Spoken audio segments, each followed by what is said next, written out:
ಮತ್ತು ಗಾಡಿ ಪಾರ್ಕ್ ಮಾಡೋಕ್ಕೆ ಪ್ಲೇಸ್ ಇರಲಿಲ್ಲ. ಎಲ್ಲಿ ಪಾರ್ಕ್ ಮಾಡಿದ್ರಿ? ಅದು ಹಿಂಗೆ ಸ್ಟಾಲ್ ಇರ್ತದಲ್ಲ ಕೋಕೋನಟ್ ಜೋಡಿ. ವಿಷು ಪಾನಿಪುರಿ ತಿನ್ಬೇಕಿತ್ತಾ?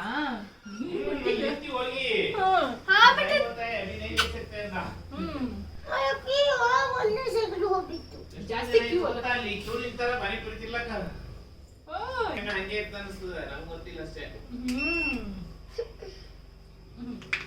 ನಮ್ಮಮ್ಮನೇ ಏನ್ರೆ ಮಾಡ್ಕೊಡ್ತಾ ಇರ್ತಿಲ್ಲ. ಓಕೆ, ಸ್ಕೂಲಿಗೆ ನಾಳೆ ಚಿಲ್ಡ್ರನ್ಸ್ ಡೇ ಆದಲ್ಲ, ಅದಕ್ಕೆ ಎಲ್ಲರೂ ಏನ್ರೆ ತೊಗೊಂಡು ಬರ್ತಾರೆ ಪಾಸ್ ಮಾಡೋದು. ಸೋನಾ ಪಾಲೆ ಕಚ್ಚಾ ಮ್ಯಾಂಗೋ ಬೈಟ್, ಕಚ್ಚಾ ಮತ್ತೇನಾದ್ರು ವಿಶು ಕುರ್ಕುರೆ ತೊಗೊಂಡು ಬಂದೆ, ಮತ್ತು ಚುವಿ ಚಬೀಸ್ ಬೈಟ್ಸ್. ಅವ್ರಿಗೆ ಪಾನಿಪುರಿ ತಿರ್ಸಿಲ್ಲತ್ತಲ್ಲ ಹಾಂ, ನಂದು ಕಚ್ಚಾ ಸ್ವೀಟ್ ಸವರ್. ಇವತ್ತು ಸ್ನ್ಯಾಕ್ಸ್ಗೆ ನಾನು ಸಾಬುದಾನಿದ ವಡ ಮಾಡ್ತಾಯಿದ್ದೀನಿ. ಬೆಳಿಗ್ಗೆನೇ ನಾನು ಸಾಬುದಾನಿನ ನೆನೆ ಹಾಕಿದೆ. ಸಂಜೆ ಅನ್ನಷ್ಟರಲ್ಲಿ ನೋಡಿ ಸಾಬುದಾನಿ ಎಷ್ಟು ಚೆನ್ನಾಗಿ ನೆನೆದಿದೆ ಅಂತ. ಈ ಥರ ಸಾಫ್ಟಾಗಿ ಡ್ರೈ ಆಗಿರಬೇಕು. ಸಾಬುದಾನಿಯಲ್ಲಿ ಒಂದು ಸ್ವಲ್ಪ ಕೂಡ ನೀರು ಇರಬಾರ್ದು, ಅದು ಕಂಪ್ಲೀಟಾಗಿ ಡ್ರೈ ಆಗಿರಬೇಕು. ನೆಕ್ಸ್ಟ್ ಒಂದು ಮಿಕ್ಸರ್ ಜಾರಿಗೆ ಹಸಿಮೆಣಸಿನ್ಕಾಯಿ, ಹಸಿ ಶುಂಠಿ ಹಾಗೆ 1 ಟೀ ಸ್ಪೂನಷ್ಟು ಜೀರಿಗೆನ ಹಾಕಿ ಮೊದಲು ಇದನ್ನು ಈ ಥರ ಸಣ್ಣದಾಗಿ ಪೇಸ್ಟನ್ನು ಮಾಡಿಕೊಂಡು, ಅದಾದ ನಂತರ ಒಂದು ಅರ್ಧ ಕಪ್ಪಷ್ಟು ಹುರಿದಿರುವಂತಹ ಶೇಂಗಾ ಅಂದರೆ ಕಡಲೆಕಾಯಿ ಬೀಜ, ಅದ್ರ ಜೊತೆ ಒಂದು ಸ್ವಲ್ಪ ಫ್ರೆಶ್ ಕೊತ್ತಂಬರಿನ ಹಾಕಿ ಇವಾಗ ಇದನ್ನು ದಪ್ಪ ಪೌಡ್ರನ್ನು ಮಾಡ್ಕೋತಾ ಇದ್ದೀನಿ. ನಾನು ಈ ಥರ ಎರಡೂ ಒಟ್ಟಿಗೆ ಮಾಡ್ಕೋತಾ ಇದ್ದೀನಿ. ನೀವು ಬೇಕಂದರೆ ಎರಡೂ ಸೆಪ್ರೇಟಾಗಿ ಕೂಡ ರುಬ್ಕೋಬೋದು. ನೆಕ್ಸ್ಟ್ ಒಂದು ಅಗಲ ಇರೋ ಪಾತ್ರೆ ಇಲ್ಲಾಂದರೆ ಒಂದು ಮಿಕ್ಸಿಂಗ್ ಬೌಲ್ಗೆ ನೆನೆಸಿರೋವಂಥ ಸಾಬುದಾನಿ ನೋಡಿ, ಸಾಬುದಾನಿ ಎಲ್ಲ ಕಂಪ್ಲೀಟ್ ಡ್ರೈ ಆಗಿದೆ. ಅಕಸ್ಮಾತ್ ಸಾಬುದಾನಿಯಲ್ಲಿ ನೀರು ಇದ್ದರೆ ವಡ ಎಣ್ಣೆ ಜಾಸ್ತಿ ಹೀರ್ಕೊಳ್ಳುತ್ತೆ. ಸೊ ನೀರೆಲ್ಲ ಕಂಪ್ಲೀಟ್ ಡ್ರೈ ಆಗಿರಬೇಕು. ನೆಕ್ಸ್ಟ್ ಅದಕ್ಕೆ ನಾನು ಸ್ವಲ್ಪ ತುರಿದಿರುವಂಥ ಕ್ಯಾರೆಟ್ ತುರಿ ಇಲ್ಲ ಅಂದರೆ ಸ್ಕಿಪ್ ಮಾಡ್ಕೋಬೋದು. ಸ್ವಲ್ಪ ಕೊತ್ತಂಬರಿ, ಕರಿಬೇವು ಹಾಗೆ ರುಚಿಗೆ ತಕ್ಕಷ್ಟು ಉಪ್ಪನ್ನು ಹಾಕಿ ಕೈಯಿಂದ ಈ ರೀತಿ ಚೆನ್ನಾಗಿ ಸ್ಮ್ಯಾಶ್ ಮಾಡಿಕೊಂಡು ಕಲಿಸ್ಕೊತಾ ಇದ್ದೀನಿ. ನೋಡಿ, ಈ ಥರ ಚೆನ್ನಾಗಿ ಸ್ಮ್ಯಾಶ್ ಮಾಡ್ಕೊಳ್ಳಿ. ಅದಾದ ನಂತರ ಬೇಯಿಸಿರೋಂಥ ಒಂದು 3 ಆಲೂಗಡ್ಡೆನ ಹಾಕೋತಾ ಇದ್ದೀನಿ. ಆಲೂಗಡ್ಡೆ ಹಾಕೊಳ್ಳೋದ್ರಿಂದ ಇದಕ್ಕೆ ಬೈಂಡಿಂಗ್ ಚೆನ್ನಾಗಿ ಬರುತ್ತೆ ಮತ್ತು ಕ್ರಿಸ್ಪಿನೆಸ್ ಕೂಡ ಚೆನ್ನಾಗಿ ಬರುತ್ತೆ. ಅದನ್ನು ಕೂಡ ಕೈಯಿಂದ ಈ ರೀತಿ ಸ್ಮ್ಯಾಶ್ ಮಾಡ್ಕೊಳ್ತಾ ಮಿಕ್ಸ್ ಮಾಡ್ಕೊಳ್ಳೋಣ. ನೋಡಿ, ಈ ಥರ ಬೈಂಡಿಂಗ್ ಆಗಿರಬೇಕು. ಅಕಸ್ಮಾತ್ ಈ ಥರ ಚೆನ್ನಾಗಿ ಬೈಂಡಿಂಗ್ ಬಂದಿಲ್ಲ ಅಂದರೆ ನಿಮಗೆ ವಡ ತಟ್ಟೋವಾಗ ಎಡ್ಜಸ್ಸಲ್ಲೆಲ್ಲ ಕ್ರ್ಯಾಕ್ ಬಂದುಬಿಡುತ್ತೆ. ಆ ಥರ ಕ್ರ್ಯಾಕ್ ಬತ್ತಂದರೆ ನೀವು ಇದಕ್ಕೆ ಇನ್ನೂ ಒಂದು ಸ್ವಲ್ಪ ಆಲೂಗಡ್ಡೆನ ಹಾಕೋಬೋದು. ನೋಡಿ, ಈ ಥರ ಪರ್ಫೆಕ್ಟ್ ಶೇಪಲ್ಲಿ ಬರಬೇಕು.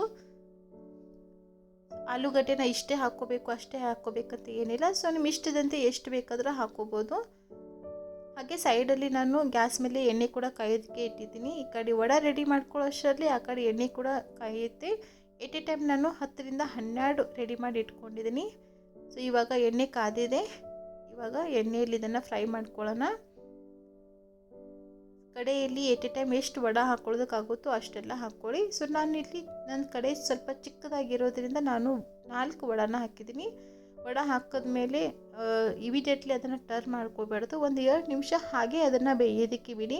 2 ನಿಮಿಷ ಆದ ನಂತರ 2 ಸೈಡಿಂದ ಈ ಥರ ಲೈಟಾಗಿ ಕೆಂಪು ಬಣ್ಣ ಬರೋವರೆಗೂ ಚೆನ್ನಾಗಿ ಫ್ರೈ ಮಾಡ್ಕೊಳ್ಳೋಣ. ಗ್ಯಾಸ್ ಫ್ಲೇಮ್ ಹೈ ಟು ಮೀಡಿಯಮ್ಲಿನೇ ಇಟ್ಕೊಳ್ಳಿ.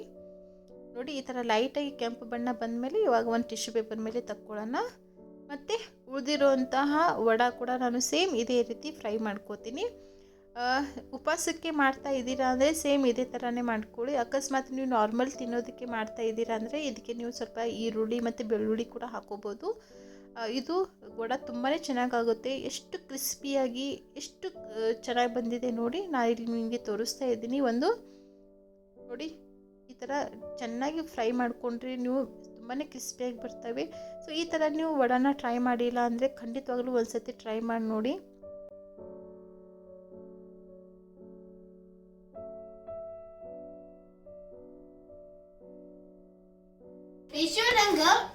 ನಾನು ಚಾಕ್ಲೇಟ್ ಫೈನ್ ಮಾಡ್ತೀನಿ. ಈಗ ನಾನು ಫೈನ್ ಮಾಡ್ತೀನಿ. ನಾನು ಇನ್ನೇ ಮಾಡ್ತೀನಲ್ವ. ಫೈನ್ ಮಾಡಿ ಏನು ಮಾಡ್ತಿ?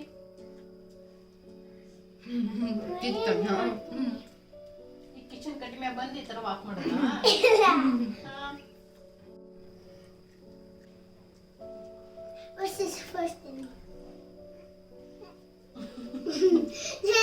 ಇವಾಗ ನಾನು ಬಟ್ಟೆನ ಫೋಲ್ಡ್ ಮಾಡಿ ಇಡ್ತಾ ಇದ್ದೀನಿ. ಸೊ ನನ್ನ ಹತ್ರ ಈ ಥರದ್ದು 2 ಪ್ಲಾಸ್ಟಿಕ್ ಕಂಟೈನರ್ಗಳು ಇತ್ತು. ಅದನ್ನು ನಾನು ಇಬ್ಬರು ಹುಡುಗರದ್ದು ಬಟ್ಟೆನ ಇಡೋದಕ್ಕೆ ಅಂತ ಯೂಸ್ ಮಾಡ್ತೀನಿ. ಒಂದು ಬಂದುಬಿಟ್ಟು ವಿಶುದು ಬಟ್ಟೆ ಇಡೋದಕ್ಕೆ, ಹಾಗೆ ಇನ್ನೂ ಒಂದು ಬಂದುಬಿಟ್ಟು ಶ್ರಾವಣಿದ ಬಟ್ಟೆ ಇಡೋದಕ್ಕೆ. ನೀವು ನೋಡ್ತಾ ಇರ್ಬೋದು ವಿಶುನ ಬಟ್ಟೆಗಳೆಲ್ಲ ಕೂಡ ನಾನು ಯಾವ ರೀತಿ ಫೋಲ್ಡ್ ಮಾಡಿ ಇಟ್ಟಿದ್ದೀನಿ ಅಂತ. ಈ ಥರ ರೋಲ್ ಮಾಡಿ ಇಟ್ಟಾಗ ಏನಾಗುತ್ತೆ ಅಂದರೆ ನಮಗೆ ಕಡಿಮೆ ಸ್ಪೇಸಲ್ಲಿ ಇನ್ನೂ ಜಾಸ್ತಿ ಕ್ವಾಂಟಿಟಿಯಲ್ಲಿ ಬಟ್ಟೆನ ಇಡ್ಬೋದು.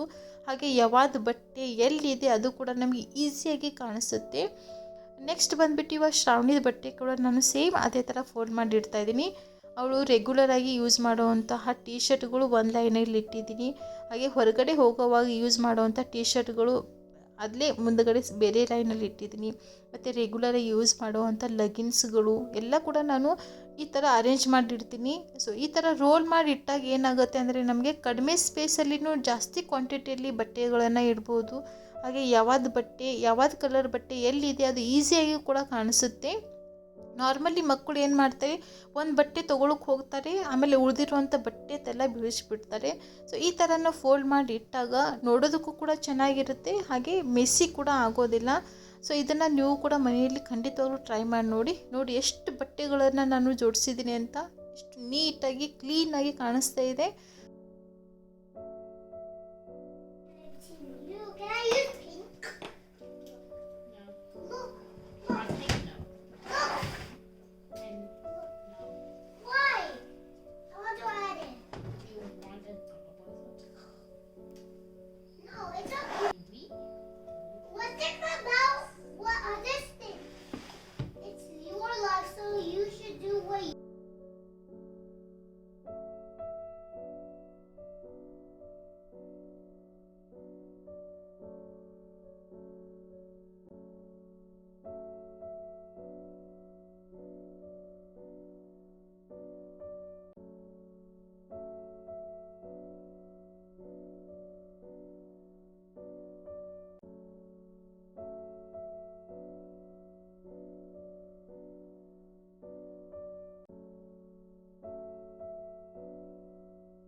ಬೆಳಗ್ಗೆಯಿಂದ ಸಾಯಂಕಾಲ ತನಕ ಕೆಲಸ ಮಾಡಿ ನೋಡಿ ನಮ್ಮದು ಕೈದ ಅವಸ್ಥೆಯಲ್ಲಿ ಯಾವ ಥರ ಆಗಿದೆ ಅಂತ.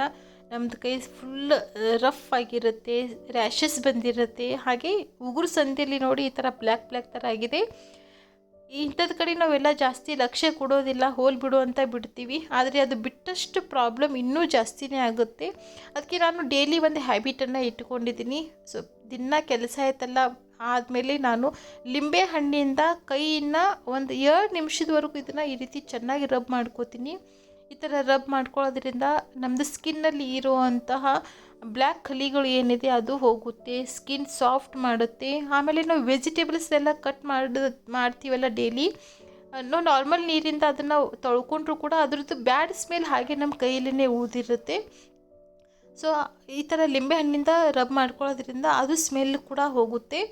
ಮನೆ ಕೆಲಸ ಎಷ್ಟು ಇಂಪಾರ್ಟೆಂಟ್ ಇದೆ ಹಾಗೆ ನಮ್ಮದು ಸ್ಕಿನ್ ಕೂಡ ಅಷ್ಟೇ ಇಂಪಾರ್ಟೆಂಟ್ ಇದೆ ಅಂತ ನಾವು ಅರ್ಥ ಮಾಡ್ಕೋಬೇಕು. ಅಟ್ಲೀಸ್ಟ್ ವಾರಕ್ಕೆ 2 ಅಥವಾ 3 ಸರ್ತಿ ಆದರೂ ನಾವು ಈ ಥರ ಮಾಡಿಕೊಂಡ್ರೆ ಸೊ ನಮ್ಮದು ಸ್ಕಿನ್ನನ್ನು ಚೆನ್ನಾಗಿ ಇಟ್ಕೋಬೋದು. ನಾರ್ಮಲ್ ನೀರಿಂದ ವಾಶ್ ಮಾಡಿಕೊಂಡು ಇವಾಗ ಒರೆಸ್ಕೊಂಡು ಆದಮೇಲೆ ನಾನು ಇದಕ್ಕೆ ಮಾಯ್ಶ್ಚರೈಸರನ್ನು ಹಚ್ಕೋತಾ ಇದ್ದೀನಿ.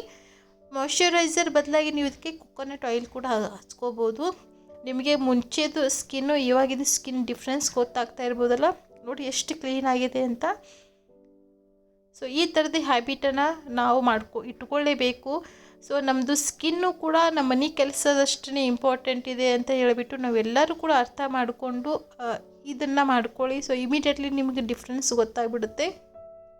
ಹಾಗೆ ಇವತ್ತಿನ ವಿಡಿಯೋ ನಾನು ಇಲ್ಲಿಗೆ ಎಂಡ್ ಮಾಡ್ತಾ ಇದ್ದೀನಿ. Thank you so much for watching this video.